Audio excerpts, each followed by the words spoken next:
எல்லா துதிக்கும் மகிமைக்கும் கனத்திற்கும் பாத்திரமான நம்முடைய ஆண்டவராக இயேசுவின் இனிதான நாமத்தில் உங்களை வாழ்த்துகிறேன். இந்த நம்முடைய ஆவிக்குரிய சிந்தனைக்காக லூக்கா எழுதின சுவிசேஷம் 17ஆம் அதிகாரம் 18ஆம் வசனத்தை நான் வாசிக்கிறேன்.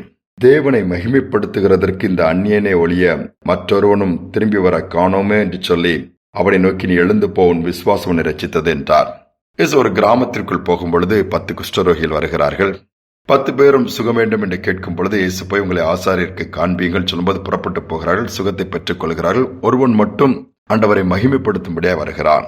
அப்ப ஆண்டவர் இதே கேள்வியை கேட்கிறார், சுகம் பெற்றவர் 10 பேர் அல்லவா, நீ ஒருவன் மாத்திரம் தானே ஆண்டவரை மகிமைப்படுத்த வந்திருக்கிறாயா? அப்ப ஆண்டவர் என்ன எதிர்பார்க்கிறார்? நம் ஆண்டவரிடத்தில் இந்த நன்மைகளை, அற்புதங்களை, சுகங்களை பெற்றுக்கொள்ளும் பொழுது ஆண்டவருக்கு அந்த மகிமையை செலுத்த வேண்டும் என்று எதிர்பார்க்கிறார். அநேக நேரம் நாம் அப்படி செய்வதில்லை. சுகம் கிடைச்ச உடனே உதறிட்டு நாம் வந்து விடுவோம். அப்படி அல்ல. ஆண்டவர் செய்த காரியங்களுக்காக ஆண்டவரை தொடர்ந்து நாம் மகிமைப்படுத்த வேண்டும். போகிற இடங்களெல்லாம் ஆண்டவரை மகிமைப்படுத்த வேண்டும்.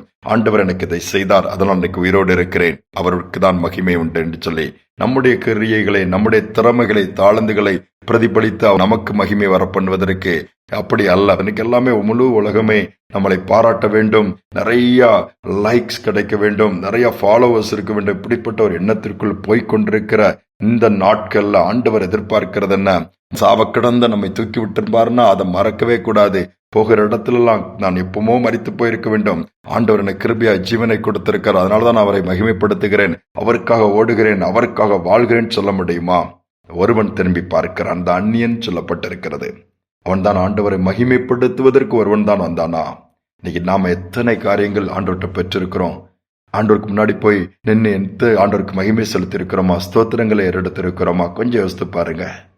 ஆண்டவருக்கு தெரியும் சொல்லி நமக்குள்ளே மனசுக்குள்ள வாய்க்குள்ள ஸ்தோத்திரம்பா, சுகத்தை கொடுத்தீங்க ஸ்தோத்திரம், வேலையை கொடுத்தீங்க ஸ்தோத்திரம், கல்யாணம் பண்ண முடியாது பாக்கியத்தை கொடுத்தீங்க ஸ்தோத்திரம், பிள்ளையை கொடுத்து இப்படியே போயிருந்தோம். இல்லை, ஆண்டவரை நாம மகிமைப்படும்படியாய் 4 பேர் கேட்கும் போது அல்ல 4 பேரை சந்திக்கும் பொழுது வாய்ப்புகள் கிடைக்கும் பொழுதுதான் கர்த்தர் இதை எனக்கு செய்தார், கர்த்தர் இதை வாய்க்க பண்ணினார் சொல்லி பாருங்க.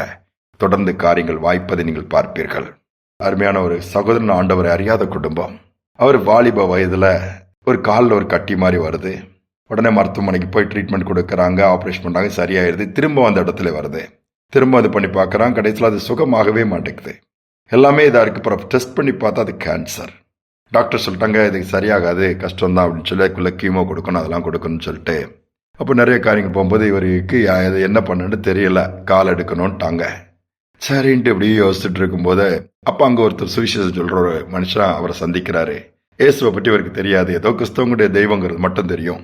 நீ இயேசுட்ட ஒரு சின்ன பொருத்தனை மாதிரி பண்ணு, இந்த எனக்கு சுகம் கொடுத்துட்டீங்கன்னா நான் உம்மை மகிமைப்படுத்த வேண்டும் மட்டும் சொல்லி ஜெபம் பண்ணுப்பா, சுகமாகி வந்துட்டேன்னா எங்கெல்லாம் போறியோ ஆண்டவரை பற்றி நீ சொல்லு, ஆண்டவர் எனக்கு சுகம் கொடுத்தாரு சொல்லி, தான் நீ செய்ய வேண்டிய ஊழியம், இப்படி பண்ணி பாருன்னு சொல்லிட்டு அவர் போயிட்டாரு.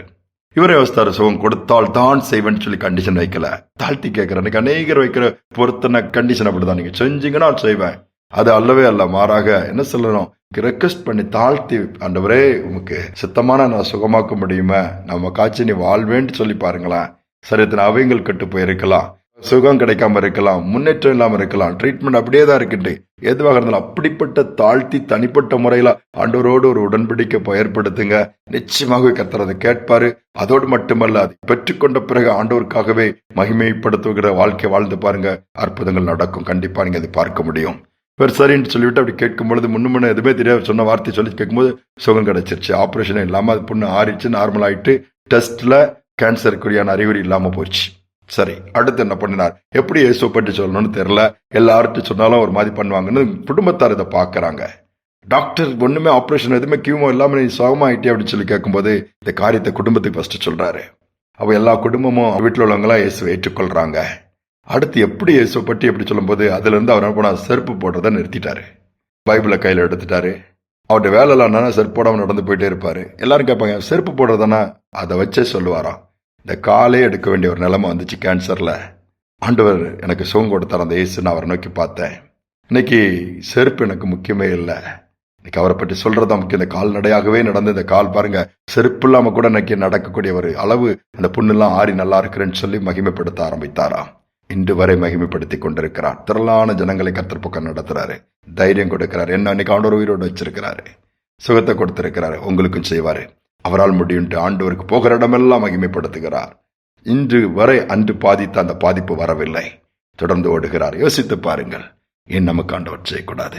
ஜெபிப்போம். அன்பின் தகப்பனே, இந்த நல்ல நாளுக்காக நன்றி செலுத்துகிறோம். இந்த காலை நேரத்தினுடைய சமூகத்துல தாழ்த்தி வந்து நிற்கும் பலன் உள்ளவனுக்காயிலும் பலன் அற்றவனுக்காயிலும் உதவி செய்கிறது லேசான காரியம்பா.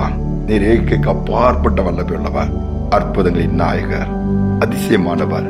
யாரெல்லாம் அப்பா உம்மோடு கூட உடன்படிக்கை ஏற்படுத்துறாங்களோ, தாழ்த்தி பொருத்தனை பண்றாங்களோ, அப்படிப்பட்ட பிள்ளைகளுடைய விண்ணப்பத்தை கேட்டு உம்முடைய நாம மகிமைக்காக, உம்முடைய ராஜ்யம் கட்டப்படுவதற்காக, ராஜ்யத்தின் சுவிசேஷம் எல்லா இடமும் சொல்லப்படுவதற்காக அந்த பிள்ளைகளை நினைத்தரலும் நீர் மகிமைப்படும். தாழ்த்தி ஒப்பு கொடுக்கிறோம். துதிகணமே ஏற்றுக்கொள்ளும். இயேசுவின் நாமத்தில் பிதாவே, ஆமேன், ஆமேன். எல்லா விதத்திலும் ஆண்டவரை நாம் மகிமைப்படுத்துவோம். அதுதான் நமக்கு ஏற்றதும் இனிமையானதும் போதுமானதாக இருக்கும். இந்த சிந்தனையோடு இந்த நாளை தொடருவோம். மீண்டுமாய் நாளை தினம் சந்திப்போம்.